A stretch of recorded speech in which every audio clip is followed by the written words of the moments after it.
Amigas, amigos, muy buenas noches. Aquí estamos de nuevo en la 530, la radio de las madres. Como todos los lunes, esta noche estamos nosotros solos. Estamos con Jacobo, el gallego, Agustín, Amado. Es decir, hoy el delirio va a ser mayor, porque realmente como estamos en familia, este, puede ser que, en fin, este programa que siempre tiene una hilación muy coherente, como ustedes saben, ¿no? La conversación siempre va marcado, lo programamos, todo está repensado, ¿no? Hoy va a salir todavía mejor en ese sentido, ¿no? La espontaneidad que nos caracteriza y la creatividad permanente, ¿no? Bueno, ¿qué tal, muchachos? ¿Todo bien? Todo bien, Raúl, todo bien. Hola, Raúl. Qué bueno. No estamos solos, decía un programa, ¿no? Tenemos una producción fantástica hoy. Sí, como de costumbre, por supuesto. Bueno, ¿qué se cuenta?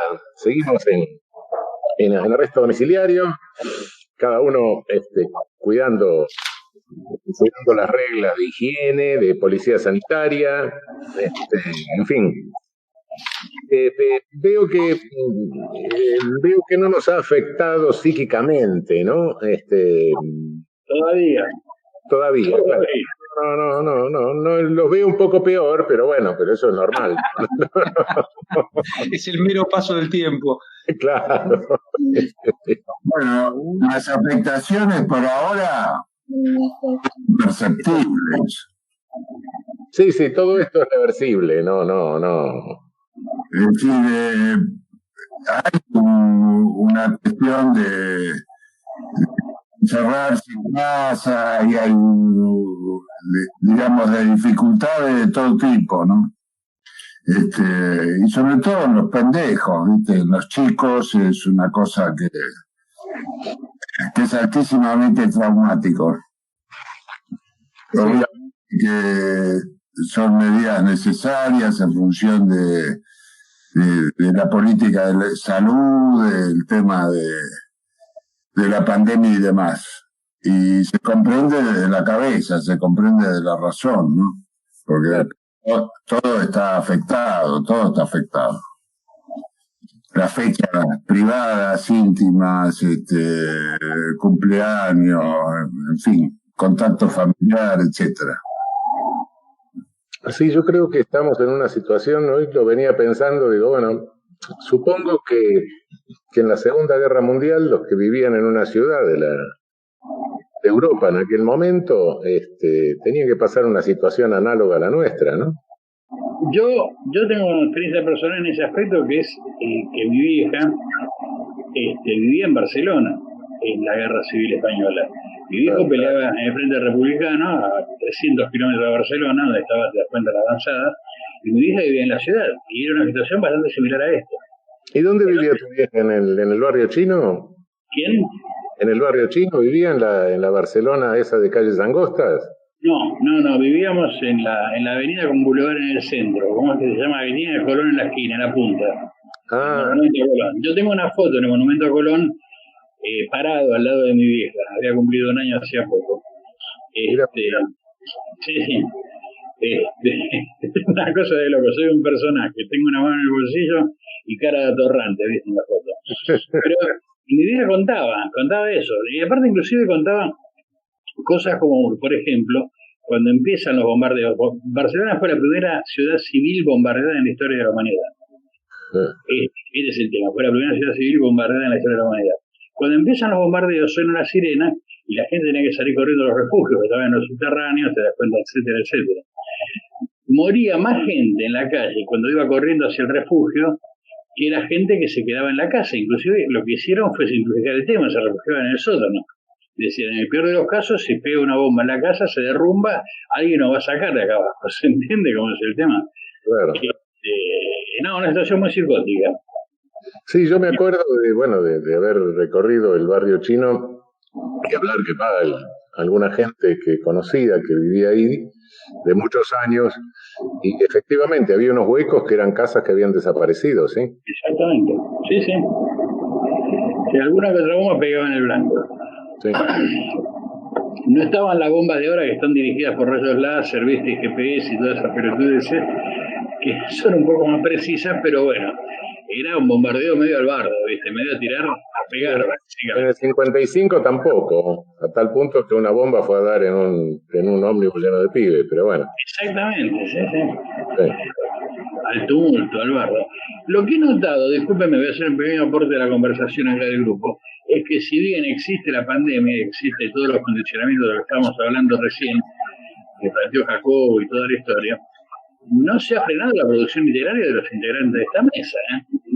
Hoy, dos revistas, una revista, perdón, y un diario de circulación virtual como el Destape, tienen notas de dos de los integrantes de esta mesa, del doctor Zaffaroni y del licenciado Gurú.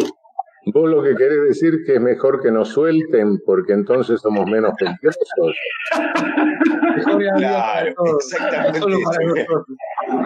Sí, pero volviendo al anterior un minuto, ¿ustedes creen que cuando alguien dictamine que se acabó la pandemia, porque eso va a ser también un hecho más de construcción social que una realidad científica, ¿no?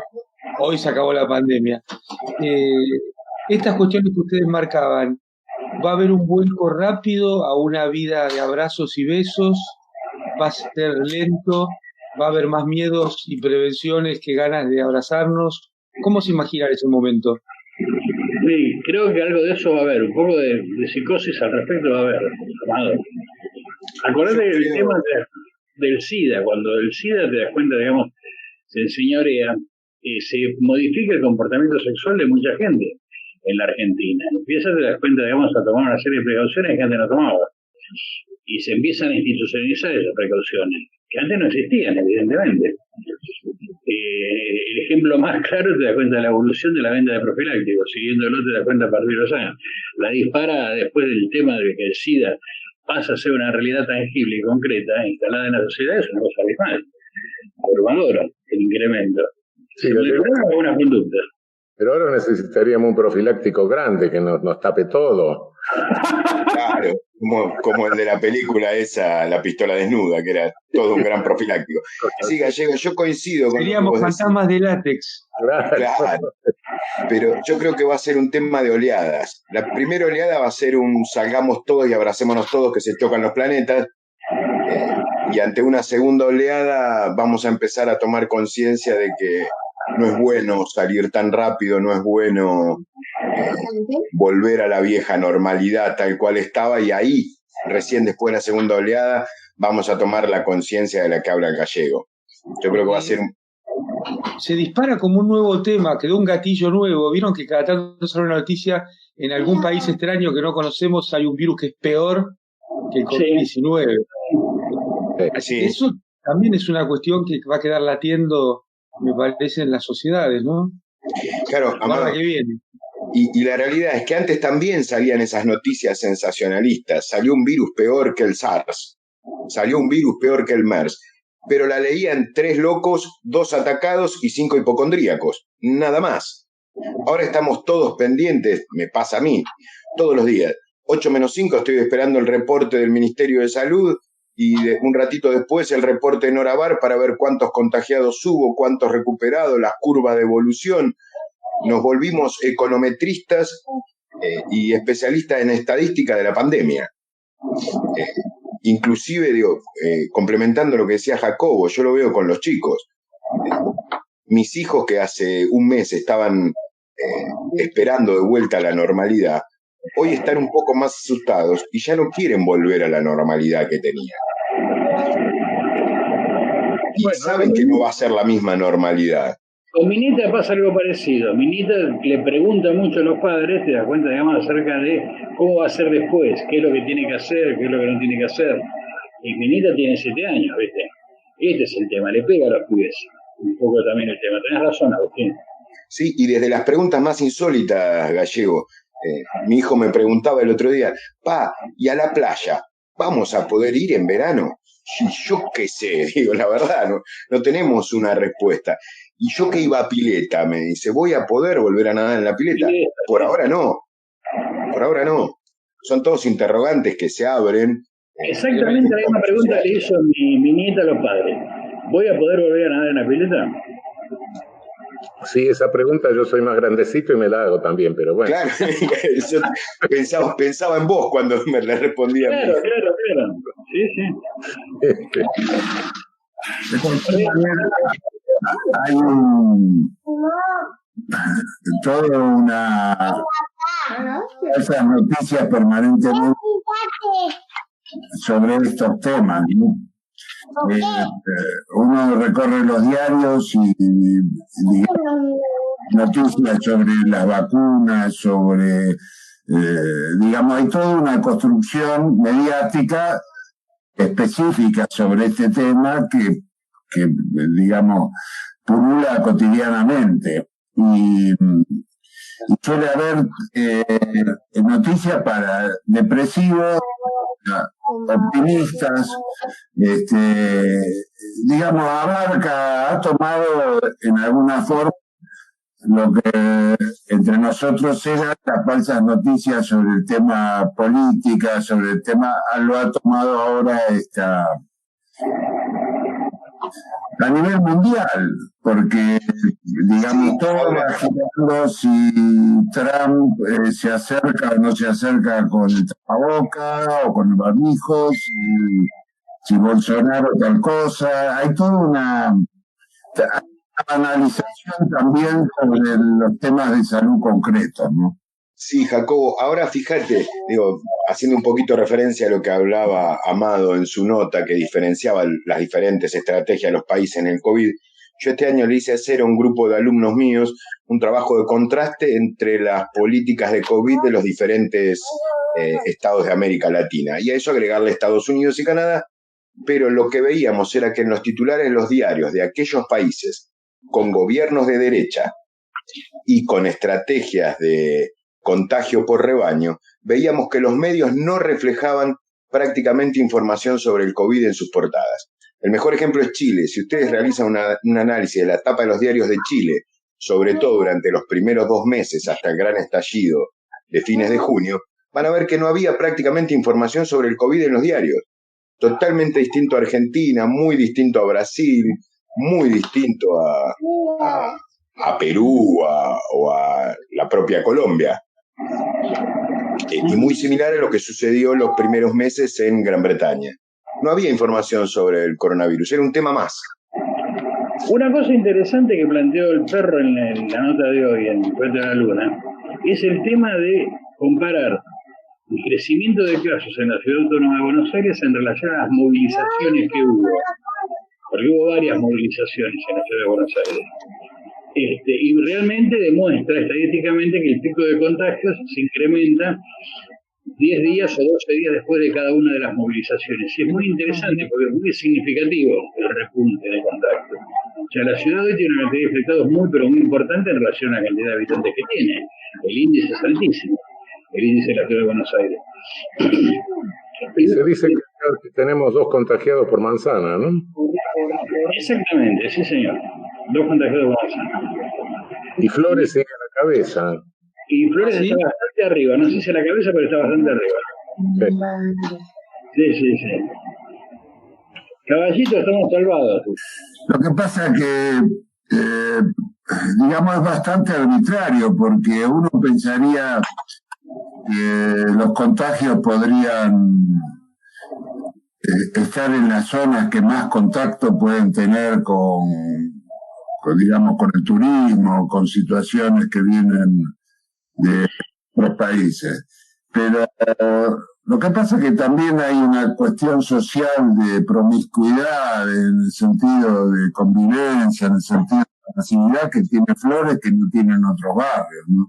Es decir, la policromía que tiene Flores, desde los barrios populares hasta, digamos, marca un espectro mayor. Y creo que eso es también la predisposición al contagio. Bueno, me parece que eso tiene que ver con Flores también, porque cualquier otra razón no hace más que poner en evidencia ese tipo de población, ¿no? De una población mucho más mix, digamos, que otros barrios. Pero bueno, son curiosidades, ¿no? Es cierto, Flores es, sí, entre Flores Norte, Flores Sur, etcétera, es un barrio realmente de una composición heterogénea, sí.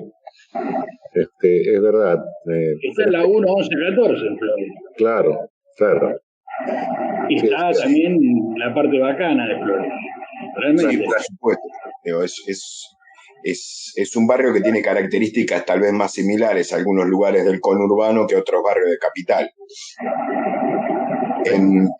Acá en el conurbano sucede, en el conurbano 2, donde estoy yo, sucede un fenómeno que tal vez es diferente. Primero, cada barrio tiene distintas, o cada localidad tiene una construcción social muy distinta, pero lo que prevalece cuando aumentan los índices de contagio es más que nada nosotros lo llamamos el síndrome de me siento un pelotudo.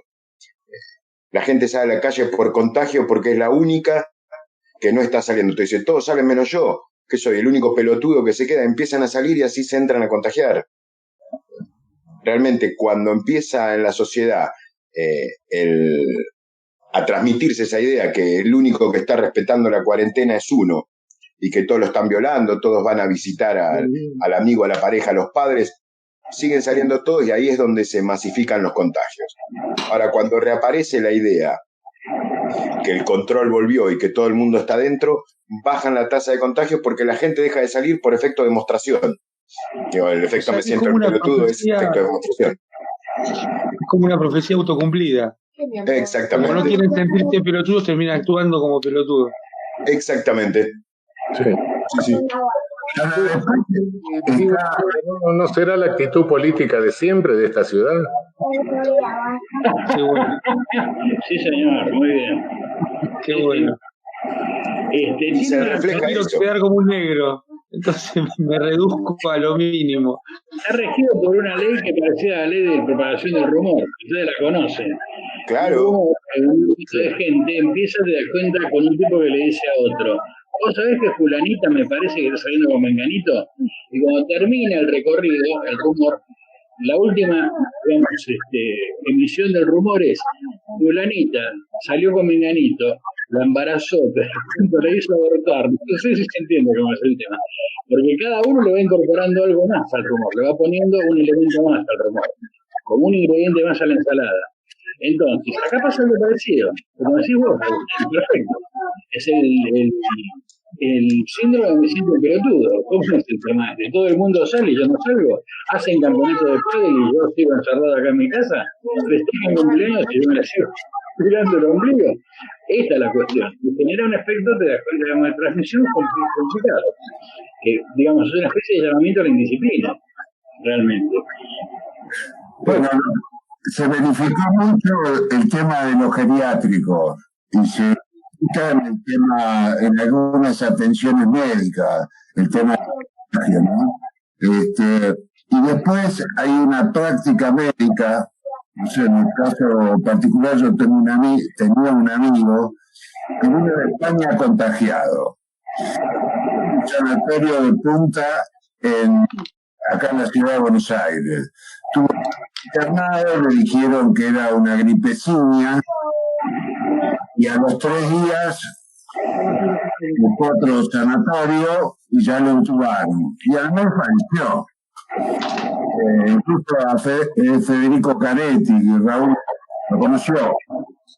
Los falsos diagnósticos son inimaginables en proporción de número, que pueden no reflejarse o que pueden ser fruto de práctica de testeo errónea. Es también un tema ese. Acá hubo este tema que estoy contando de este amigo de toda la vida, fue realmente así. Vino de España, lo internaron en un sanatorio, buscó que lo diagnosticaran, obviamente, de acuerdo, y se agravó mucho con esos 3 días que se siguió profundizando fuera de atención médica el tema de salud. Claro, supongo que ahora con los test estos que tienen, bueno, tienen un cierto margen de error, pero los rápidos, pero hay otro que es que cuando hay otro que tiene más exactitud, ¿no? Supongo que al principio hubo cierto desconcierto, ¿no? O faltaban los medios Sí, para diagnosticarlo más precisamente, no sé. y también cambiaron los criterios, digo, y eso es bueno. El último criterio que termina de establecer Carla Bisotti, a quien habría que hacerle un monumento cuando termine la pandemia, Sí. es que todo el que está engripado prácticamente debe hacer la consulta como si tuviera coronavirus. Y al principio había que tener 4 síntomas combinados, y no en todo el mundo se daban los 3 o 4 síntomas combinados. Podía tener 3 y tenía un coronavirus de locos. Digo, y también el rol de los medios. Yo no quiero ser insistente con esto, porque después nos dicen que siempre vamos para el lado del partido único hegemónico, pero es cierto, digo, los medios, a un medio en específico tuvo que ir su dueño a sentarse a decirle que la cosa se estaba desmadrando para que cambien la postura anticuarentena. Sí. Pero la postura de los medios de comunicación, sobre todo el último mes y medio, en contra del aislamiento social preventivo y obligatorio, fue manifiesta. Y en el caso de Diario La Nación, llamando desde sus redes sociales a la marcha del 9, fue una actitud prácticamente desafiante de la ley. Y bueno, ¿qué vamos a hacer? Es el mismo diario que fomentó la guerra del Paraguay. Claro. Cambia su línea. Eso sí, está bien. Sí, sí. No va a diezmar el Paraguay, nos va a diezmar a nosotros, que es otra cosa. Y se le da respiro a la persecución mediática. El tema este de la pandemia, en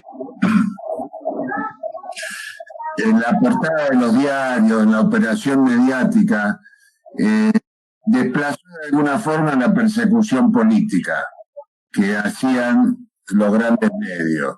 Y es un tema más interesante que la persecución política, porque se a todos. Es decir, el universo poblacional que se interesa por la que ver con la pandemia es mucho mayor que la gente que se interesa por la persecución política, por la persecución mediática, por la persecución que hace a intimidades y causas de situaciones que tienen que ver con esa persecución política, ¿no?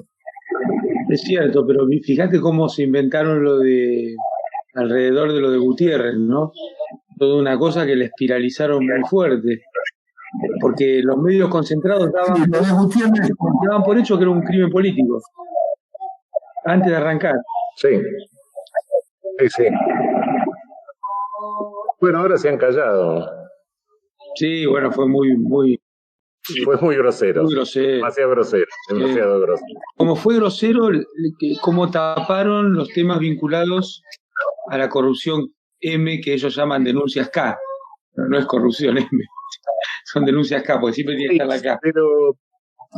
Pero creo que las dos cosas están en alguna medida conectadas, ¿no? Ellos tienen miedo. Me parece que este lanzarse a decir cualquier cosa, esto de fake news que ya no tiene límite, esto de inventar cualquier cosa, esto de meterse con el anticuarentena, creo que es una demostración de miedo. Claro. Yo no sé, Amado, pero 88.000 millones de dólares no pueden desaparecer sin que se pueda seguir el rastro. No, claro que no. Bueno, claro que no. Qué sé yo, el miedo de ellos es fundado. Claro. Es como cuando vos arrinconás a alguien, qué sé yo, ¿no? Guarda que se muestre el rastro. Esto va a salir, ¿eh? Claro. No sé si ahora, cuándo, pero esto se destapa. Y bueno, eso les causa pánico. Sí. Vamos a tomar un matecito. Volvemos. Después del matecito, con tortita de grasa siempre, para engordar un poco. Bueno, estábamos hablando de que de que la reacción y la fake news en realidad dan la sensación de que hay alguna gente que está nerviosa, ¿no? Trata de tapar alguna noticia en los diarios, etcétera, pero claro, eh, la experiencia que tienen de la dictadura, aquellos se sintieron tan seguros, ¿cierto? Pasaron años, etcétera, pero hay cosas que no se pueden ocultar, ¿no? Cosas que a la larga, evidentemente, van a ir saliendo, se van a ir destapando, ¿no? Creo que es eso lo que hace que se extremen fake news, inventos, aquello que decía Alemán, ¿no? Una derecha que perdió todo límite, ¿no? Que puede inventar cualquier cosa, ¿no? Que fracase, ¿no? Pero bueno. eh, sí, efectivamente, creo que los vemos en una situación que son peligrosos, ¿no? Son muy peligrosos. Sí, y esto que vos marcás, Raúl, que hay cosas que no se pueden esconder. Sí, Y me parece genial el vínculo que haces con los 30.000 desaparecidos, si bien respeto total y no compararlo, pero sí un vínculo, porque la dictadura fue cívico-militar, claro, y los que se salvaron por un pelito de que haya justicia en la Argentina fueron los cívicos de esa. sí, Y sí, bueno, tiene mucho que ver con las tropelías de hoy, sí, y esto que va quedando arriba de la mesa, que son, como siempre decís vos, los 88.000 millones de dólares fugados, pero también los casos menores que van hilvanando el collar, como lo de Vicentín. O sea, podrán decir lo que quieran, pero los 18.000 palos del Banco Nación se los llevaron. O sea, que estaban, y imaginemos que en este país eso hubiera sido para las pymes o para comprar vivienda, no, fue para Vicentín. claro. Entonces, eso está arriba de la mesa, falta el juicio, las pruebas ya están, está todo hecho, digamos, la necesidad de recolectar la prueba. Pero claro, es que el giro es interesante, ¿no? Primero te hacen una campaña electoral con los medios concentrados. Con esa campaña electoral te instalan un gobierno. Ese gobierno contrata deuda y los mismos tipos que contratan la deuda son los que se la llevan a los refugios fiscales. Exactamente. Al mismo En el medio tiempo, se gana la tasa de interés comunal.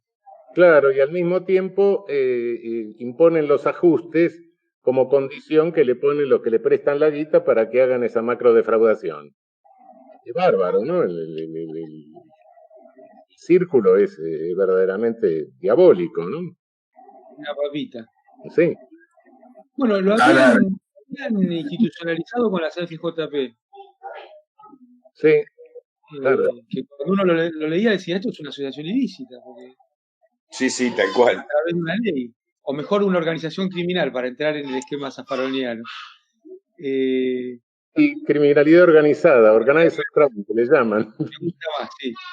Pero hoy, incluso ahora que están los datos del Banco Central, yo creo que van a poder hacer un estudio de la temporalidad en la cual seguramente convertían esos pesos en dólares pocos días antes de la próxima devaluación, ¿no? Claro, Cosas que claro. vamos a ir viendo con los datos. Claro, todo eso va a ir saliendo inevitablemente y eso les causa pánico, claro, se sienten arrinconados, es inevitable. Bueno, por eso son peligrosos. Qué sé yo, Claro. alguien en la experiencia judicial siempre me dijo, usted no tiene miedo de ir por la calle, qué sé yo, no, mientras no tenga alguien arrinconado, yo no tengo miedo. Ahora, cuando tengo a alguien arrinconado, no sé lo que me puede pasar. Claro. Sí, el ahora, problema es que cuando estén arrinconados como clase, bueno, eso que vos le decías a quien te preguntó puede convertirse en un problema social, no solo de un crimen, ¿no? Claro, efectivamente, sí. Sí, sí, sí, sí, sí, sí. para, para, para que se sientan arrinconados, quien investigue los hechos. Porque, digo, a nivel judicial, porque las cosas pueden terminar híbridas, más allá de los hechos mismos. La verdad judicial puede contrastar contra el hecho real, ¿no? Sí, Jacobo, es cierto, puede ser. En el caso de los genocidas, tardó años, pero, pero aquí creo que se están dando cuenta que no sé si será ahora, será dentro de un mes, será dentro de 6 meses, será dentro de un año, pero los desaparecidos, sí, eran una barbaridad, genocida, eran cadáveres. Pero acá es una masa dineraria y deja más huella. Hasta un cadáver se puede hacer desaparecer, pero una masa dineraria que circula por el mundo y camina. No queda ahí. No es una alcancía que me llevé. Sí, sí, es trazable, es Y rastreable. los registros, claro, los registros del movimiento. Yo me refería, por ejemplo, al caso de los créditos a Vicentín. Los mismos que están investigando son los que participaron de ciertas maniobras en investigación al gobierno de Cristina. Bueno, a nivel de los personajes concretos son los mismos, no es que son los mismos como ideología, son los mismos políticos. Y por eso digo que a priori no es un tema de confianza en una investigación judicial, sino es una investigación que va a tapar todo lo que pueda. Jacobo, ¿se acuerda cuando estábamos en la Constituyente de Santa Fe? Sí. Una reunión de la Comisión de Justicia y en determinado momento yo hablé de los jueces amigos. Sí. Y dije, los jueces amigos son amigos del que está en el poder, pero cuando cambia son amigos del que llega. Y se hizo un silencio tremendo. Nadie sabía qué contestarme. Bueno, pero acá hay un poder real que es el del capital. El otro es la figura de la persecución política casi a símbolo de esa acción política que desarrolló el funcionario. Pero en la de Vicentín hay todo un entramado que tiene que ver con la política y que tiene que ver con los medios, que tiene que ver con el poder, porque son poder. Sí. Entonces, los funcionarios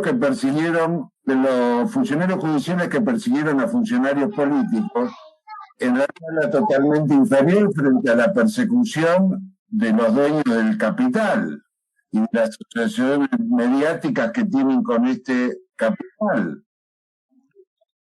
Qué sé yo, que tienen un entramado que tiene que ver con la movilización política y aparte con posibilidades ciertas de incluir en esas decisiones. No sé, tenemos el juego de Rafaela con respecto a la quiebra, que tampoco podía ser mucho más que otra cosa si la causa sigue ahí, porque son causas con funcionarios que tienen una vida social en los pueblos.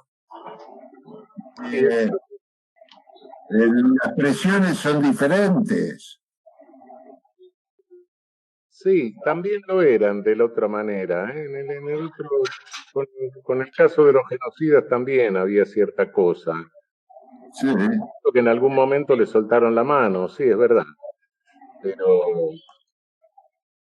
había una fuerza política, Raúl. No sé si acá no va a haber un sector que diga le suelto la mano para salvarme yo, ¿no? Pero había una fuerza política que excedía incluso el tema nacional con los derechos humanos y el genocidio. Es un tema que se puso en una agenda internacional. El tema de los fraudes o de los macrofraudes del capitalismo, una agenda principal, salvo los que tienen transformaciones sociales muy fuertes. Sí, Jacobo, pero hasta ahí yo coincido en parte con lo que dice Raúl, sobre todo y particularmente porque afectaron intereses externos también. No nos olvidemos que hay una investigación del FBI, hay una investigación por parte de grandes bancos de Estados Unidos. ¿Por qué? Porque no repartieron claramente y porque tocaron otro tipo de intereses. Entonces va a haber presión internacional en este caso y va a haber investigación internacional. Es imposible de esconder precisamente por lo que decía Raúl al inicio y por la trazabilidad que tienen los fondos. Y por otro lado, porque fue un negocio que hizo un grupo claramente, y que si bien es un grupo hegemónico, es un grupo que tiene poder sobre el resto del grupo, no tiene influencia internacional. Y lo que es peor, hay actores internacionales también interesados en que el grupo ese tenga menos influencia a nivel local.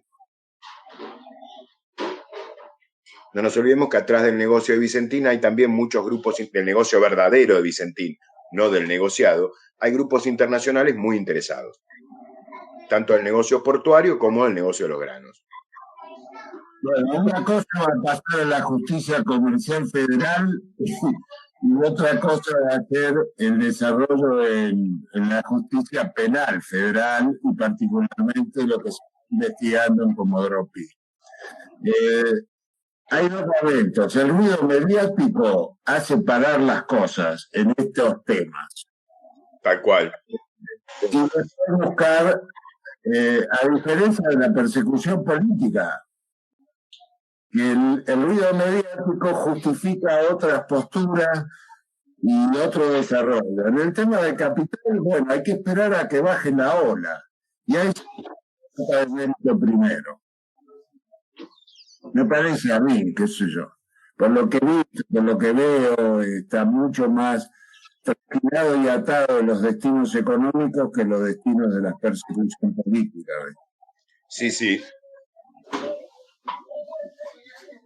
El tema es que si tiene trazabilidad, como dice Raúl, que tiene trazabilidad en este caso, estoy totalmente de acuerdo con esa afirmación, es latente el problema. O sea, digamos, el tema de la persecución o de la penalización de las conductas queda en estado de latencia, básicamente. Inclusive esto alcanza hasta la pata cívica del golpe cívico-militar del 76, ¿correcto? Porque la pata cívica participó de algo que son delitos de lesa humanidad, en definitiva. Y como declaró la Corte, en su momento son imprescriptibles. O sea, siempre se puede volver sobre ese tema y siempre se puede ir a por Raquel o siempre se puede ir a por... ¿Se entiende? Como el tema es una especie de espada de Damocles que pende sobre ellos y depende de la voluntad política, te das cuenta avanzar o no avanzar con esos temas, básicamente. La trazabilidad está, la participación te das cuenta también está aprobada. Y por lo tanto te das cuenta, en latencia existe la posibilidad de hacer la persecución penal correspondiente en esos casos. Mira, Gallego, lo que vos decís, te lo razono de la siguiente manera desde el punto de vista penal. El seguir ocultando la guita que salió, refugios fiscales, etcétera, no es más que el agotamiento del delito de defraudación. En consecuencia, te podría hacer empezar a correr la prescripción considerándolo un delito continuo. Podría hacer correr la prescripción desde el último acto delictivo de ocultamiento. Bien. Claro, ese es el tema. Y no tengo que forzar mucho los argumentos. Sí. Es un tema de voluntad política, perseguir o no perseguir, o digamos, es un tema en definitiva que se encuadra dentro de lo que es el rompecabezas general, básicamente. ¿Cómo encajar esa pieza en particular? Pero la pieza está. Si encontrás el lugar donde va la pieza, te das cuenta, en definitiva, y tenés la voluntad aparte de poner la pieza. Porque por ahí, el tema de voluntad, tenés la pieza, sabés dónde va, pero no la querés poner. Esta es la cuestión. Pero en tanto y en cuanto te das cuenta existe, te das cuenta, bueno, tiene entidad, básicamente. Sí, de momento, bueno, a mí me parece, está lo de Vicentín, que es inocultable, pero no deja de parecerme un absurdo que estemos investigando en este momento es importante, etcétera, no me cabe la menor duda, las escuchas y todo eso, frente a la magnitud del otro, ¿no? Es decir, me parece que se está investigando a alguien que mató toda una familia porque se llevó la radio, ¿no? Sí, Raúl, es interesante lo que vos decís y sobre todo medido por la magnitud de la respuesta. Pero bueno, pero, guarda, hay un paquete ahí que es mucho mayor, ¿no? ¿sí? Vos fijate la magnitud de las respuestas por parte del establishment respecto a esto. La respuesta a lo de Vicentín fue virulenta, fue sincronizada, fue involucrando a la sociedad, fue organizando marchas, etcétera. ¿Por qué? Porque es el tema que verdaderamente les importa y les hizo mella y los Claro, asustó. claro.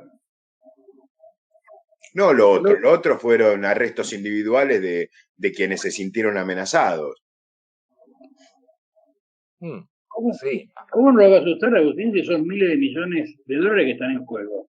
En el conjunto, entre el contrabando, te das cuenta del uso indebido de los puertos, etcétera, etcétera, las triangulaciones, etcétera, lavado de dinero, etcétera, etcétera. Pero tal cual, guache, es el acorralamiento del que hablaba Raúl. Ese es el acorralamiento. Ese es el tipo acorralado. Y es ese tipo que te puede pegar un corchazo. Esta es la cuestión. claro. No, pero acá hay una guerra también entre, esto como decías, Agustín, ese entramado de intereses y búsquedas, es tan, intrincado que es muy difícil predecir un final, porque ¿de dónde va a venir el corchazo de Raúl? Porque por un lado vos tenés una batalla entre los bancos nacionales y los bancos extranjeros, entre todos los bancos y las empresas, entre todos ellos y los gobiernos, y entre los bancos y los paraísos fiscales, cuando esos bancos no tienen una filial en ese paraíso fiscal, si no, no tienen problema. Entonces, cada botoncito que se toca tiene tantas ramificaciones que es muy fácil, muy difícil prevenir de dónde viene cada tiro específico, ¿no? Yo creo que porque por ejemplo, el HSBC fue el banco que más ayudó a fugar en el mundo y en un momento manejaba la institucionalidad argentina. El HSBC manejaba la UIF con Federici. Sí, fue Y el terrible Federici eso. lo tenés del otro lado, bueno, por eso. Entonces, es muy difícil prevenir dónde viene el tiro. Me parece lo importante es persistir en esto que Raúl marcaba, de no bajar los brazos en el seguimiento de esa trazabilidad y esa documentación para encontrar definitivamente cómo, no solo dónde están, sino cómo se movieron esos fondos. Porque este mecanismo, o sea, lo que armó Macri en Argentina, a la escala que lo armó Macri, no existió en la historia mundial. El tema de las LEVAC y las LELIC de forma masiva. Los tipos entraban la plata en dólares, ya ganaban una tasa de interés en dólares más que alta por el famoso riesgo país. Ahora la convertían en pesos y la colocaban en LEVAX al 70, 80%, 60% anual. No existe. Después la reconvertían en dólares y la llevaban. Por eso digo que es muy interesante estudiar el timing. El Banco Central va a poder estudiar los momentos de salida y ver qué información interna tenían respecto a las devaluaciones, ¿no? Estamos ante una maniobra demasiado grosera, ¿no? Muy. Por eso digo, no, no creo que esto, no creo que esto desaparezca, pero hay algo que también me llama la atención. Esta grosería, este primitivismo con que se actuó, yo no creo que haga gracia en el mundo, ¿no? Y por algo lo sacaron a Caputo. Claro, pero pensá lo siguiente, Amado, suponete que esto se reproduzca de la misma manera. Claro. Se va al diablo todo el sistema en el mundo. Qué sé yo, no queda nada. Entonces tiene que haber alguien pensando, o algunos pensando, diciendo, no, paren, a ese nivel no. Y por algo el FMI le dio el préstamo más grande a la Argentina para que, no solo para que trate Macri de volver a ganar, sino para que desarme todo el descalabro que habían armado con las LEVAC y las LELIC. Sí. Que no desarmaron. Que no pudieron desarmar. Pero, porque hubo otros momentos lejanos donde la Argentina, sí, estuvo endeudada, pasó momentos muy difíciles. La famosa revolución de 1890 responde a eso, un endeudamiento monstruoso que teníamos. Pero bueno, pero los conservadores, Roca y qué sé yo, había contratado eso para hacer obras, los había invertido, estaba acá el dinero, estaba invertido. Pero ferrocarril, qué sé yo, todas las cosas esas que se le ocurrían hacer, hizo obra pública. Pero este bestia no, se lo robó directamente. Entonces, Sí, uno puede decir, bueno, la situación de endeudamiento, sí, la situación de endeudamiento puede ser análoga, pero no es análogo el destino. No, claro. Una maniobra delincuencial abierta. Entonces, no creo que el sistema mundial pueda soportar una reproducción de esto. En escala mundial, quiero decir, que todo el mundo se inspire en esto y empiece a hacer lo mismo, ¿no? Sí, claro. Bueno, pero antes estábamos hablando de la investigación penal de la macrodefraudación. Sí. También tomamos el tema penal de Vicentín con Fraga, Banco Nación, etcétera. Yo digo, los mismos funcionarios que tenían una, llamémosle, una burocratización excesiva para analizar los temas de persecución política, son los mismos que están investigando ahora el tema Vicentín, González Fraga y qué sé yo. Es probable que González Fraga sea el tipo que pague el más vulnerable de todo ese esquema. Y lo termine pagando. Es posible. Lo que no veo como registro es que tanto en la dictadura y demás, los cívicos que se refirió a Amado y demás, hay situaciones de fraude económico en esa época. Por ejemplo, papel prensa o muchos, o los en fin, en los lugares que se provocaron crímenes de nuestra humanidad incluso. La parte económica empresaria no ha pagado nada. Encontraron vías para los problemas políticos. Como vos decís, Jacobo, lo transformaron en un problema político. Está la causa Alejandro Olmos, padre, por la gran estafa al pueblo argentino, la deuda externa, con el fallo del juez Ballesteros, que terminó derivando al Congreso sus conclusiones, donde demostró los 3 mecanismos de choreo con la deuda durante el gobierno militar, que era no solo la estatización, sino los autopréstamos sindicados, que eran prácticamente 12.000 millones de dólares. Bueno, pero cabe el contraargumento, porque como ahora no está la capa del genocidio, queda solo la capa del exterminio económico. Entonces es lo más importante investigar en términos sociales y políticos. ¿Y penales? Y lo penal, evidentemente, siempre es selectivo. No nos olvidemos lo que pasó en la posguerra. Sí, hubo Nuremberg. En Nuremberg solo, bueno, en definitiva, ¿quiénes se condenó económicamente? Y se condenó a los que fabricaban el gas para Auschwitz y estas cosas, pero hubo otros que se beneficiaron, no se condenó, no. En realidad, lo penal siempre se va a escapar a alguien en lo penal. El problema penal en este momento es que ¿quién es María Julia Alzogaray ahora? Sí, puede ser, pero puede haber unos cuantos y nadie sabe quién le toca, ¿no? Creo que se sienten, por supuesto que no se va penalmente a llegar a todos. Eso tampoco pasó con el genocidio, ¿no? Pero lo penal es algo que bueno, son gotas que nadie sabe en quién van a ir a dar, ¿no? Ni con qué intensidad. Y eso genera miedo, naturalmente. Va a haber algunos que sí, que van a ser los emblemas. Con eso le van a soltar la mano y van a decir, bueno, está bien. Era González Fraga, no sé quién, otros más. Pero de momento yo creo que tienen miedo todos porque no saben a quién le va a tocar, ¿no? ¿Y vos pensás que lo determina la investigación a quien le toca o determina, te das cuenta, digamos, digamos, la parte acusada globalmente determina, bueno, a este le soltamos la mano, a este le soltamos la mano, a este. Es un imponderable. Cuando ven que a alguien no lo pueden sostener, le sueltan la mano. Bien. Tiene vida propia. Imponderable, no, eso no se puede decir. No, eso Eso. La selectividad del sistema penal es bastante imprevisible. Bueno, tomamos otro matecito y seguimos, ya volvemos. Bueno, hemos vuelto. Seguíamos conversando sobre las perspectivas futuras. Perspectiva futura, no sé, en todo, ¿no? Con este hilo conductor que tenemos nosotros, ¿en qué estábamos, muchachos? ¡Qué silencio que se produce! Estamos en la mitad de arreglar el mundo.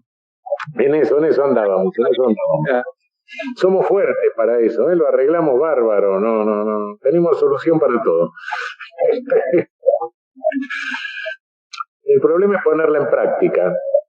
Desde fuera de la cancha, sí, uno puede observar bien, ¿no? Pero adentro de la cancha ya las cosas se complican. Bueno. Estábamos justamente reflexionando acerca de la intensidad con la que el gobierno está llevando adelante sus medidas, básicamente. Y hablábamos de algunos temas específicos, el tema de seguridad, algunos temas específicos. Estábamos chapoteando en ese charco, digamos, básicamente. ¿Y qué opinan sobre eso? A ver. A mí me llama la atención ese conflicto. Parece ser un conflicto de Bernie con la Unidad Nacional. Me da la impresión que hay un dejar hacer y que hay una imposición de fuerzas para que se desenvuelva en ese sentido.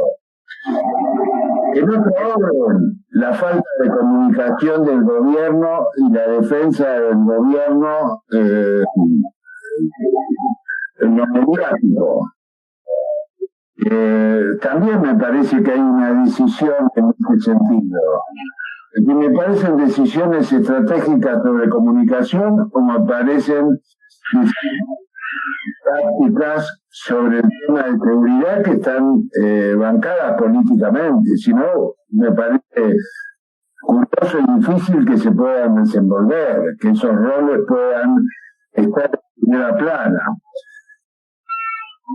Me parece el sentido inverso de la falsa noticia, de la fake news, ¿no? El conflicto en sí mismo. El conflicto arrastra marcas, una producción positiva, en la ideación, por lo menos, del conflicto. Es decir, lo que veo es con un tipo de desenvolver responsabilidades. De las reformas judiciales también en ese sentido. Es decir, que no se hacen las cosas o que se dilatan de tal forma que porque es como que les da tiempo para que se rearmen o protesten o generen acciones políticas de envergadura. Por otro lado, tenemos estos delirios de que no volverá al comunismo, contra el comunismo, que son banalidades, pero lo concreto es lo que arman los bloques de poder, ¿no? Y el bloque de poder capitalista. El capitalismo suyo, el capitalismo financiero, el capitalismo ampliador, el capitalismo de los negocios que estábamos charlando recién, no el capitalismo productivo, ¿no? Sí. Sí, daría la impresión que hay una grave lentitud, ¿no? Por llamarlo de alguna manera, ¿no? No sé, estábamos esperando medidas desde hace mucho tiempo y las medidas, bueno, se demoran. Pero bueno, no sé cuál será la estrategia, ¿no? O qué, no la veo realmente, ¿no? No veo una línea estratégica, eso es lo que pasa, ¿no? Sí. Digamos, los órganos de la democracia, uno los enfoca para el lado de los servicios de inteligencia o el servicio de inteligencia, pero sabemos que tiene una combinación judicial fuertísima. Claro. Si no tocamos el sótano de los tribunales, también vamos a seguir en la misma, porque son las personas, no es solo los discursos pueden comprometerse en un sentido y en otro de acuerdo a los cambios políticos, y las personas no. Sin duda esto que plantea Jacobo, yo creo que es el pivote para reconstruir la Argentina, ¿no? Tan importante como los temas económicos, porque primero, en Argentina hay presas y presos políticos. Segundo, no son de Alberto Fernández, son del Lofer. Ahora, tercero, no le podés pedir a los que armaron el Lofer que lo desarmen. Es una cuestión política del gobierno. Entonces estamos todos esperando ver cuál es esa famosa reforma política y qué nivel de profundidad y de extensión tendrá. Perdón, reforma judicial. Reforma judicial, sí. Nosotros tenemos un intento fracasado que son las 6 leyes de Cristina de 2014. Bueno, este sería un nuevo intento en algo que es muy... También hay que reconocer que es muy difícil, ¿no? Lleva 200 años de estratificación. Sí, lleva unos añitos de estratificación, pero lo que se había producido en el último tiempo era una enorme concentración de poder, que por cierto existía antes, pero nunca se lo había usado de esta manera. Nunca se lo había usado groseramente de esta manera, salvo en dictaduras. En democracia se había tenido prudencia. La forma en que se llevó a cabo el lawfare en democracia ahora no tiene precedentes, ¿no? Eso es una circunstancia que fuerza necesariamente a una reforma judicial. Por lo menos fuerza a desconcentrar poder, ¿no? Eso es como primer paso. En segundo lugar, bueno, hay que observar que nuestra estructura judicial es altamente defectuosa, no tiene parangón en el mundo, no hay una irracionalidad en la estructura en otro país como la que tenemos nosotros. Prefiero otro país más o menos democrático. De modo que sí, hay algo que es urgente y que se viene postergando, sí, efectivamente. Ahora, yo hago una pregunta. Hoy tengo más interrogantes que certezas. Como verán, vine muy preguntón. Independientemente de los efectos o la forma de realizar una reforma judicial, ¿tiene sentido plantearla y amenazar con la reforma judicial si no se va a presentar? Porque independientemente del nivel de dificultad que represente, ¿qué sentido tiene anunciar cada 15 días que dentro de 15 días viene una reforma judicial si no viene? Sí, creo por otra parte que un error de Alberto es hablar demasiado, ¿no? Creo que se expone demasiado cuando tendría que tener voceros, ¿no? No sé, me parece que mediáticamente el presidente tiene que reservarse para cosas muy excepcionales, o un poco más excepcionales, ¿no? Un poco más puntuales, digamos, pero excepcionales. Lo demás, bueno, no, la comunicación diaria yo no creo que sea saludable. No sé. Lo ejemplificó muy bien Aníbal con la metáfora futbolera, cuando dijo, hacen falta más funcionarios en el gabinete que pidan la pelota. Entonces, se esconden atrás de los marcadores de punta, no piden la pelota. Entonces, ¿a qué le pasa a la gente del presidente? Eso es cierto, realmente. O sea, no hay, digamos, Sí, Gallego, la verdad, yo iría más allá de lo que plantea Aníbal. Nosotros acá planteábamos hace un par de programas que Alberto tiraba al centro y lo iba a cabecear. Bueno, ahora ¿qué está haciendo? Además de tirar el centro y irlo a cabecear, porque nadie pide la pelota, como bien dice Aníbal, está jugando de Víctor Hugo y relatando el partido. Entonces, además es relator. Y además cuida el arco. Claro. Me parece que es demasiado para uno, ¿no? Mucho, sí, mucho. En fin. Bueno, ¿qué vamos a hacer? Amado, vos en tu artículo del domingo con Pablo Fondevila hablabas un poco de, siguiendo con la metáfora futbolera, de del siga que viene después de la pandemia, haciendo referencia a un referí de los 80 y 90, Panchito La Molina. Planteas ahí un conjunto de medidas que deberían tomarse a la hora de salir. ¿Puedes contarnos un poquito acá también para los que todavía no leyeron y así se interesan más y van y leen? Sí, primero que nada, la cuestión del uso de la palabra normalidad. A mí me pone los pelos de punta que digan cuando volvamos a la normalidad. Porque si la normalidad es un mundo en el cual el 1% de la población tiene el 50% de todo, ya podemos volver a la polis, como dijo Horacio González. Pero eso no es la normalidad. La normalidad requiere una reforma en la distribución del ingreso y más derechos igualitarios. Y bueno, me parece que eso se está jugando ya, ¿no? Con las cuestiones que contábamos de los fondos buitre, con lo que hizo Roca despidiendo gente en plena pandemia, con los precios que suben en plena pandemia. Es decir, que la post-pandemia se está jugando hoy. Y creo que en esto que ustedes hablaban recién, de todo lo que está haciendo Alberto Fernández, bueno, lamentablemente se le va a tener que agregar el rol de planificador de lo que viene, y eso requiere reformas estructurales. No sé si estamos para el mate o para seguir, Raúl. Sí, por supuesto, sí.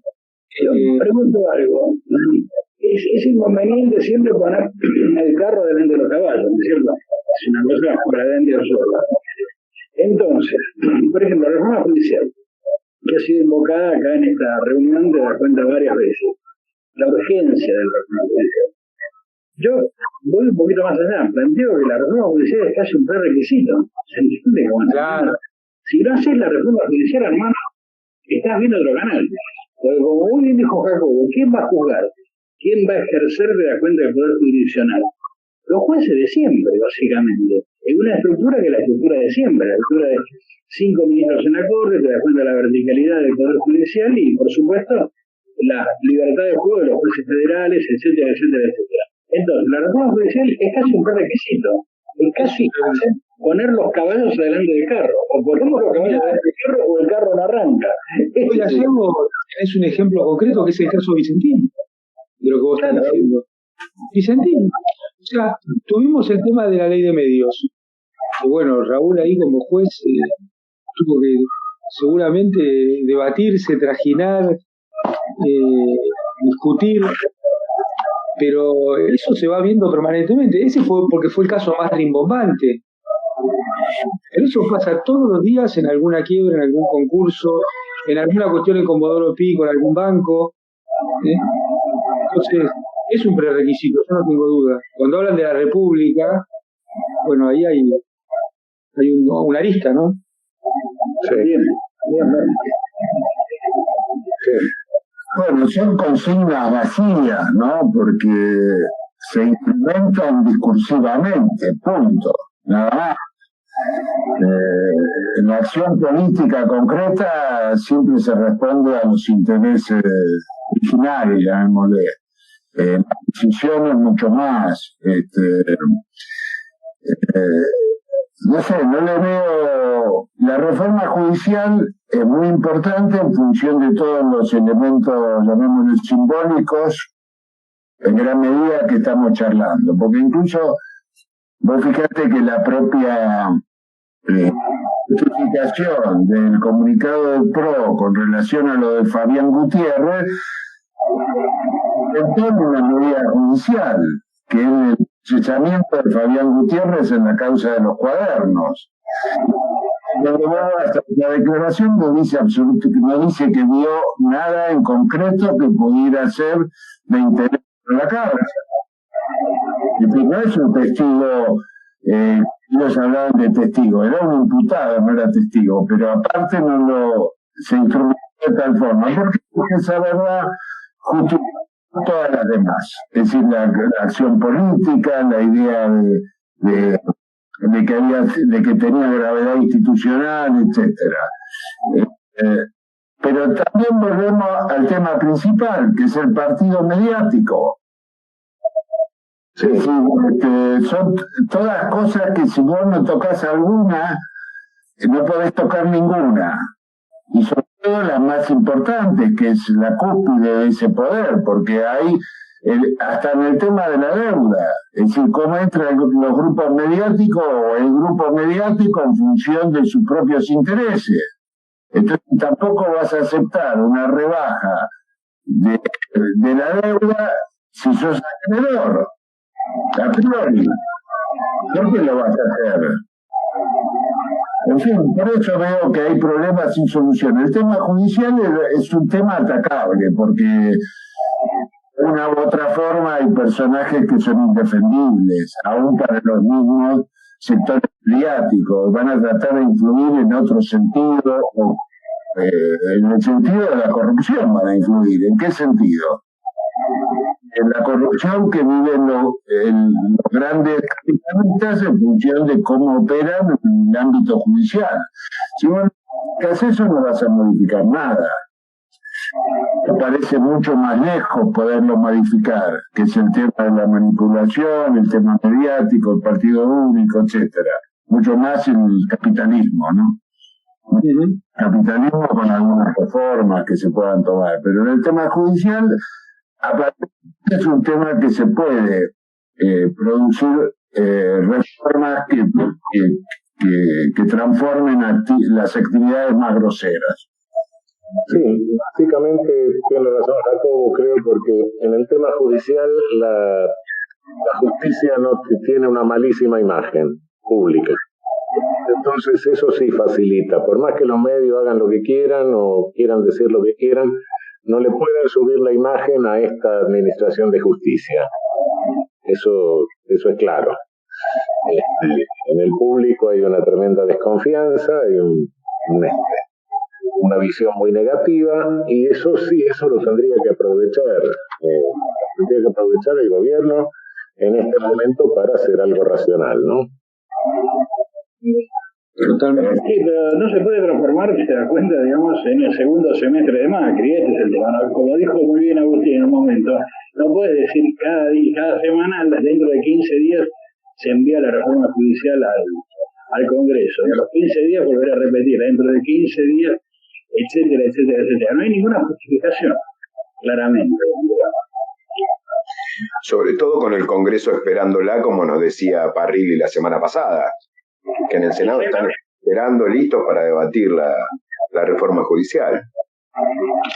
Bueno, si hay lentitud, hay negociación. Si hay lentitud con alguien que está hablando, con algún grupo interesado en el poder, eso hace que sea lento, es decir, en otro orden, como fue la expropiación a Vicentín.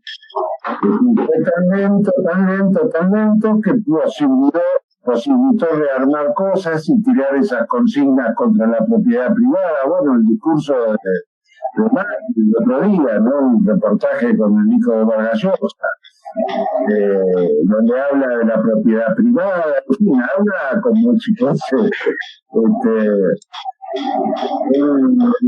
un hombre de derecho, digamos.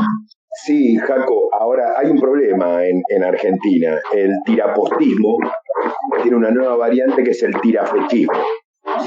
Tenemos que dejar de tirar fechas por tirar fechas. Cuando María Julia dijo en 1000 días vamos a limpiar el riachuelo, fue el peor error que pudo haber cometido. No tenemos que caer en lo mismo de prometer fechas si no sabemos si las vamos a cumplir. Nadie nos exige ni nos pide una fecha. Se puede decir, sí, estamos trabajando en tal tema, estamos negociándolo con los actores involucrados, etcétera, estamos haciendo un mapeo de las necesidades, saldrá cuando tenga que salir, y el día que sale se enteraron por los diarios. El secretismo muchas veces, a la hora de formular una política pública, garantiza gran parte de su éxito. Es que ese fue el problema de Vicentín, ¿no? El problema de Vicentín fue eso. Exactamente. Fue tan arriba el anuncio y tan instantáneo que después solo quedaba retroceder. Si no tenías la decisión de avanzar, solo quedaba retroceder. Fue increíble. Claro. Pero no es por comparar con Cristina. Cuando Cristina anuncia la UH, en 2 días se hizo. En 3 días se mandó. Y así como la UH, 10.000 medidas. La estatización de las FJP, además. Aerolíneas. aerolíneas. Sí, sí. Alejandra ponía ese ejemplo el otro día en una conferencia que la escuché, estaba todo el proceso de aerolíneas. Está clarísimo. Evidentemente, una diferencia de perfil entre lo que fue la gestión de Cristina y lo que es la gestión actual, evidentemente. Esto es para los que insisten en la incidencia de Cristina en las decisiones del gobierno. Yo creo que la incidencia de Cristina en las decisiones del gobierno no es plena, digamos. Está jugando su rol de presidenta del Senado, básicamente. Y está bien que haya diferentes estilos de conducir. Ahora nosotros lo que tenemos que tratar es que se minimicen los errores, que no pasan por los estilos. Sí, pero si vos en un estilo comprometés la identidad de la fuerza política a la que representás, y acá me refiero a lo que planteó en determinado momento Raúl, es el tema de que lo que no puede permitirse el peronismo es perder su identidad, básicamente. Sin dudas. Es un tema identitario. El peronismo es lo que es y por ser lo que es, mantiene la vigencia que mantiene. Esta es la cuestión. Digamos, pierde, te das cuenta, de las elecciones del 2015 contra el resto del mundo y jugando te das cuenta, digamos, con suplentes, no jugando con titulares, básicamente, ¿no es cierto? Pero pierde, te das cuenta, por un gol de diferencia sobre la hora. Esos goles te das cuenta medio raros, inclusive que estaba medio en offside, te das cuenta de que lo hizo, según como lo vieras. Y pierde en el 2015 así, casi por un pelo.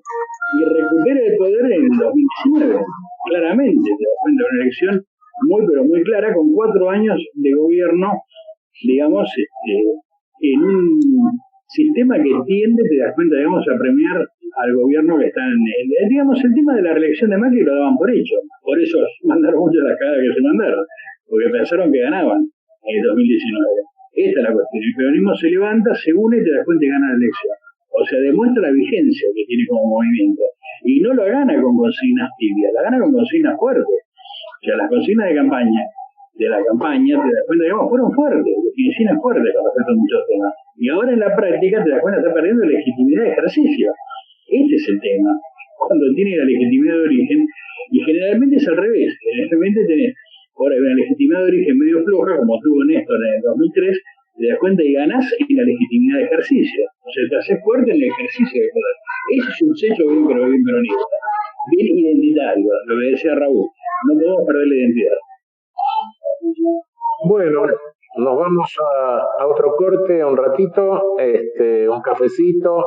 No tenemos las picaditas de... Una media luna, ¿no? Podría ser. No, estoy extrañando. Yo estoy como Raúl para más picadita, ¿eh? Claro, las picadas de lo de Néstor, esas cosas no tenemos. Pero bueno. Ya vendrán. Ya vendrán. Bueno, hemos vuelto. Nos quedan unos minutos. Estábamos hablando de varias cosas, ¿no? Continuando esta hilación racional que siempre tenemos en este programa, ¿no? Lo que nos parecería verdaderamente interesante, Raúl, es profundizar un poco más sobre el tema del artículo en la letra ñ de hoy, el tema de Bolivia, ¿viste? El tema de Bolivia. Bueno, el tema de Bolivia es serio, porque ahora el terrorismo de Estado boliviano quiere procesar a Evo Morales por terrorismo. Es una cosa, es el colmo del descaro ya directamente, ¿no? Un régimen que yo lo he calificado directamente no solo de facto, sino de no derecho, ¿no? Una situación que ha roto todas las normas más elementales del derecho internacional, consuetudinario y convencional, ¿no? Partiendo del irrespeto a las normas de asilo. Hay 7 personas en la embajada mexicana en La Paz, entre los cuales hay una mujer, uno de los ministros que tiene una nena con un grave problema, chiquita, con un grave problema cerebral en Buenos Aires. Y bueno, ni siquiera por la dignidad de la mujer que tiene que convivir ahí en un espacio reducido. Esas bandas que arman, amenazan incluso la inmunidad de la representación diplomática. Bueno, sabemos ya lo que hicieron con los representantes diplomáticos en los primeros tiempos. Y ahora han inventado un grupo de Vyshinskis del subdesarrollo boliviano, la pretensión de que Evo es terrorista. En base a una supuesta llamada telefónica que tienen grabada, dicen ellos, una grabación que no se sabe cómo se tomó, partiendo de hacer un proceso a partir desconociendo el principio del fruto del árbol envenenado. Pero bueno, eso lo tienen garantizado, que la llamada es auténtica a través de un peritaje hecho en Colombia, que controlaron ellos, por supuesto, no sabe quién, y algún sabio colombiano. Pero naturalmente, ahora también están desconociendo el domicilio de Evo, ¿no? Entonces lo citan por edictos, no saben dónde vive Evo, no tienen noticia. Todo eso apunta a dejarlo en rebeldía y entonces a nombrarle un defensor de oficio, que será un abogado prevaricador, que lo va a dar por confeso. Ya los diarios bolivianos están inventando la fake news, le están inventando comunicaciones a Evo. Quiero aclarar que Evo, por otra parte, lo invitamos a este programa y no quiso venir, se disculpó, diciendo que en estos días y con motivo de eso no va a hacer absolutamente ninguna declaración, de modo que no hay ninguna declaración de Evo, todo eso es un invento de los diarios bolivianos, de la prensa monopólica, claro, boliviana. Y bueno, de esa manera le están imputando terrorismo, que conforme al artículo del Código de Bolivia, lo tiene que practicar alguien que pertenece a una organización armada, y para derrocar al gobierno constitucional. Lo cierto es que la conversación sería en los días inmediatamente subsecuentes a la llegada de él a México, y en el peor de los casos podría ser un acto preparatorio, ni siquiera una tentativa de rebelión. Pero la rebelión exige que sea rebelión contra un gobierno constitucional, ¿no? Yo no sé cómo se las van a ingeniar para decir que Evo, que había salido milagrosamente en un avión militar mexicano, integraba una organización armada, y menos todavía, que quería derrocar al gobierno constitucional cuando él era el presidente constitucional, y los otros eran los golpistas. ¿Quién es quién ahí en ese? Bah. Todo eso es mucho más que una fake news, es mucho más que un lawfare. Es lo que están haciendo, el objetivo que tiene esto es eh, ir metiendo preso o procesando a todos los que se hubieran comunicado telefónicamente con Evo a partir de esos días. El resultado de esto va a ser procesar o meter preso a todos los candidatos del MAS y de esta manera llegar a la elección con el MAS proscripto. Ese es el objetivo que tiene esto, clarísimo objetivo político, y otras barbaridades que se están haciendo. Está, el ex ministro del Interior de Evo lo tuvieron preso en el penal de San Pedro, ahí en La Paz, lo contagiaron con el COVID-19, ahora finalmente, después de varios trámites engorrosos en la justicia, etcétera, le dieron un arresto domiciliario, está en domicilio, contagiado. Es un hombre obeso, tiene problemas cardiovasculares, tiene problemas renales, en fin, en situación es un hombre en alta situación de riesgo. A la jefa de gabinete de Evo la mantienen presa, intentaron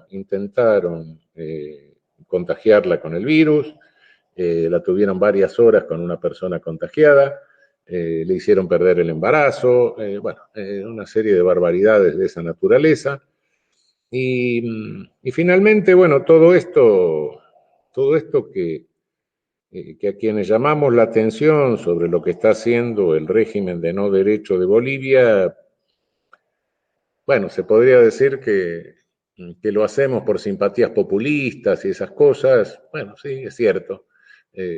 Muchos creemos que el populismo le debe en nuestros países le deben al populismo la ampliación de ciudadanía real en el balance, pero quienes usan la palabra populismo así en un sentido peyorativo, no como la usamos nosotros, quizás se la tuviesen que extender, en este caso, al Partido Demócrata de Estados Unidos, ¿no? Porque hace unos días 7 senadores de Estados Unidos, encabezado por Sanders, le dirigieron una nota al secretario de Estado, alarmados y pidiéndole que apoye el llamado a elecciones democráticas y transparentes en Bolivia. Una nota muy fuerte, que denuncia todos estos hechos, denuncia que se está usando la cuarentena para control político, para control de manifestaciones, porque están teniendo problemas de protestas públicas en Bolivia. Me parece que hay una situación interna bastante caótica. La presidenta, la autoproclamada presidenta, se encuentra en una situación un tanto débil. Los militares se han ascendido a sí mismos sin acuerdo del Senado, que lo requiere la Constitución. Y estos han sancionado unos decretos ahí que amenazan con hasta 10 años de prisión a quien haga trascender falsas noticias acerca de la necesidad de la cuarentena y de la pandemia, etcétera. Bueno, todo esto lo dicen los senadores norteamericanos, y esto puso loco al embajador boliviano en Estados Unidos, que le contesta a los demócratas nada menos que, por favor, no usen a Bolivia para hacer campaña electoral contra el presidente Trump. Y yo no sé si el embajador en una de esas es un genio diplomático, ¿no? Pero verdaderamente como polemista parece que no es muy bueno, ¿no? Porque está bien que no tenía muchos argumentos, pero el argumento que usa es un poco insólito. Porque si en realidad los demócratas estuvieran usando a Bolivia para hacer campaña electoral contra Trump, esto significaría que el embajador da por cierto que el electorado estadounidense está pendiente para decidir su voto de lo que pasa en Bolivia, ¿no? Claro. Lo cual verdaderamente parece un poco ridículo. Bueno, esa es la situación y eso es lo que, en síntesis, lo que explico en la nota, ¿no? Es algo similar a lo que ocurre con Correa, con Rafael Correa en Ecuador. La proscripción política. La proscripción a través de la herramienta penal, digo. Bueno, yo no abro juicio sobre lo de Correa, ¿no? No puedo hacerlo por razones de... Sí. Pero bueno, sí, en definitiva el lawfare en toda la región se ha orientado hacia eso, ¿no? La neutralización penal de los opositores, pero me parece que en el caso de Bolivia la cosa ya es grosera, ¿no? Se le pongo con la mano, ¿no? Sí, creo que lo hemos visto acá, lo hemos visto, sí, lo vemos en otros países, es cierto, pero lo de Bolivia creo que realmente rompió el termostato, ¿no? Me parece que es demasiado evidente, demasiado grosero, ¿no? Sí. La reacción de los demócratas no es gratuita, ¿no? Es la obscenidad en el argumento y es esa obscenidad la que expone más el lawfare. Porque en algunos casos se podría decir, no, pero hay causas, no, pero la obscenidad del caso boliviano expone el fenómeno perfectamente y está bueno usarlo como ejemplo, por eso está tan bueno el artículo. Sí, es medio inevitable que si vos querés hacer un lawfare, bueno, en una administración siempre vas a encontrar a alguien que se mandó alguna corrupción. Sí. Simplemente. Entonces, lo que vas a tender es a llevar eso hasta la cabeza, etcétera, y bueno, y te vas a valer, como todos sabemos, de los servicios de inteligencia, de los espías, te vas a valer de un sector patológico judicial, etcétera. Bueno. Pero acá directamente no se ha encontrado nada de corrupción nunca, porque lo dijo varias veces con toda claridad Evo y evidentemente no lo encontraron. Deben haber rastreado cualquier cosa y no lo encontraron. Y entonces ahora inventan esto, que es descabellado, ya no tiene sentido, realmente es francamente absurdo, el absurdo total, ¿no? Es un disparate completo, ¿no? Es más o menos análogo a yo diría que como barbaridad jurídica, es más o menos análogo a cuando se quiso procesar acá por traición a la nación sin guerra, ¿no? Una cosa así, ¿no? Más o menos desde el punto de vista de aberración jurídica es eso, desde el punto de vista sí, de obscenidad, como decir vos, sí, claro. Claramente excede eso porque acá va a la proscripción del partido político mayoritario, el que va ganando las encuestas, ¿no? Bueno, pasó lo mismo en Brasil con Lula. Ese es el tema. O sea, el lawfare no tiene límites. Desde el punto de vista de análisis, no tiene límites. No sabemos hasta dónde puede llegar. Puede llegar hasta cualquier lado, hasta el infinito. Sí, pero acá sí, acá creo que tocó, ya rompió el termostato, ¿no? Se le fue totalmente, ¿no? No, No francamente. pongo las manos en el fuego por eso, Raúl, porque de repente nos puede sorprender algún caso. Terrorismo, porque un tipo llamó por teléfono y lo que tengas es una llamada telefónica supuestamente grabada, que no sabes cómo la grabaron, ni quién la grabó, ni quién la registró, etcétera, y decir, no, pero es verdadera porque la peritó un tipo en Colombia. Estamos todos, no sé, la grosería es absurda, y en los diarios inventés entrevistas y declaraciones que no existieron. Bueno, no sé, ya la grosería es total. Y llames, y convoques por edictos, lo convoques por edictos al supuesto responsable, cuando todos saben dónde está, claro. No, realmente creo que el absurdo ha llegado al extremo en este caso, ¿no? Francamente, no sé, creo que las otras manifestaciones del lawfare nunca, nunca llegaron a este nivel, por más que hayan sido ridículas, etcétera. Todos sabemos que son inventos, sí, pero bueno, ya un invento de esta naturaleza, en estas circunstancias, en estas condiciones, en fin, es nuestra realidad latinoamericana. ¿Qué vamos a hacer? Parte de la realidad latinoamericana. Es un panorama muy difícil el de América Latina. Yo insisto, el abandono de Brasil de parte de su política exterior y este aislacionismo no le hace ningún bien a la región. Argentina intenta retomar el liderazgo, pero semanas sí, semanas no. Y Chile está en su propia burbuja de intentar recomponerse sin ningún éxito. Entonces lo de Bolivia se hace mucho más grave, está mucho más solo. Sí, efectivamente. Sí, sí, es un panorama complejo, un panorama de regresión total en materia de derechos humanos. Estamos viviendo un momento que, bueno, desde la salida de las dictaduras no se veía, ¿no? Desde que terminó la seguridad nacional, nunca se había llegado a estos extremos. Hoy lo estamos viendo con democracias formales, que cada vez son más formales, y que cada vez acuden más a la represión indiscriminada, ¿no? Bueno, la grosería de la represión indiscriminada tiene su correlato en la institucionalidad de la perversión y de la formalidad de buscar caminos que parten desde la noticia falsa para la persecución de los opositores políticos. Sí, las noticias falsas están circulando dos versiones. Últimamente que están contagiados del virus Bolsonaro y la autoproclamada presidenta de Bolivia. Y está circulando la versión de que no es cierto, de que en realidad lo están haciendo para victimizarse. Yo no sé si realmente esta versión es cierta o no. Lo que pasa es que, claro, cuando uno se enfrenta con mentirosos sistemáticos, llega un momento que uno no le cree nada al mentiroso, aunque sea verdad lo que dice, ¿no? Sí.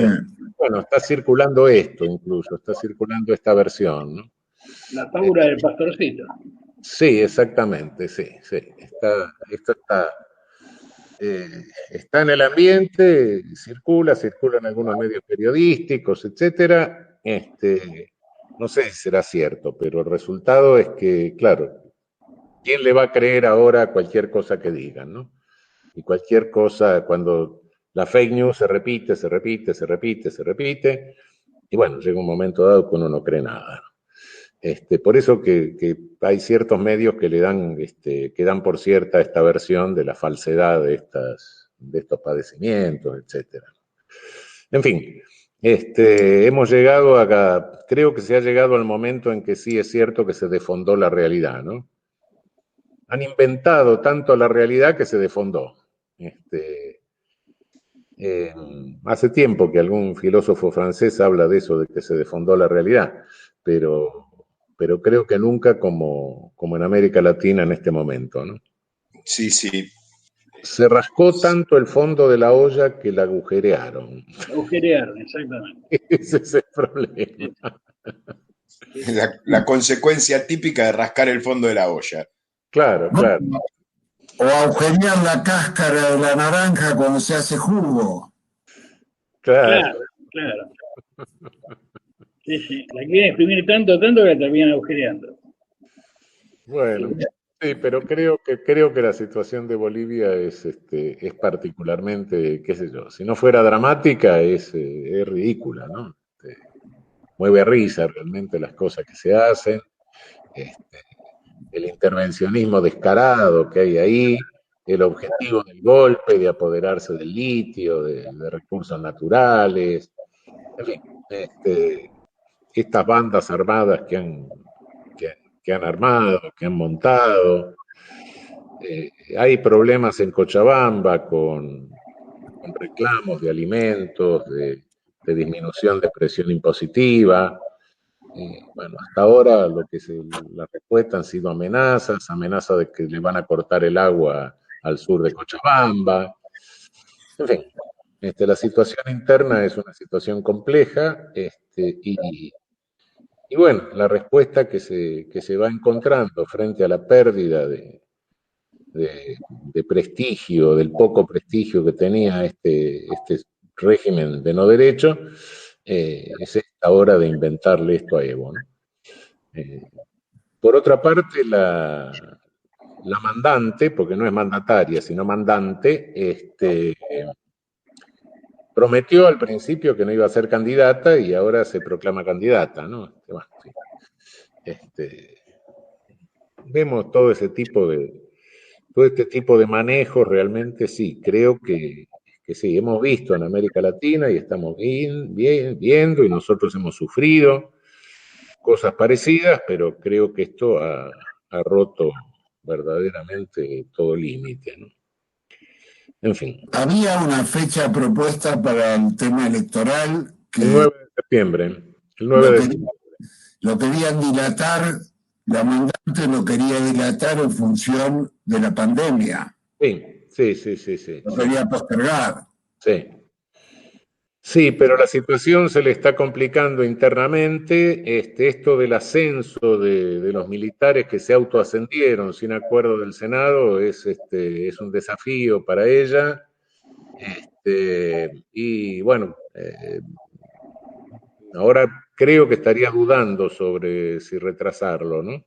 Se va debilitando el poder. Hay versiones de que se tiende a neutralizarla y que los militares se hagan cargo directamente del poder. Es un poco lo que se está hablando. La Dama Real de Bolivia es su riqueza, ¿no? Increíble. Desde el estaño, desde el oro y la plata, de la conquista hasta acá, siempre lo mismo. Siempre su riqueza. La riqueza la continúa. Los militares que se van adueñando del poder es en Brasil también, ¿no?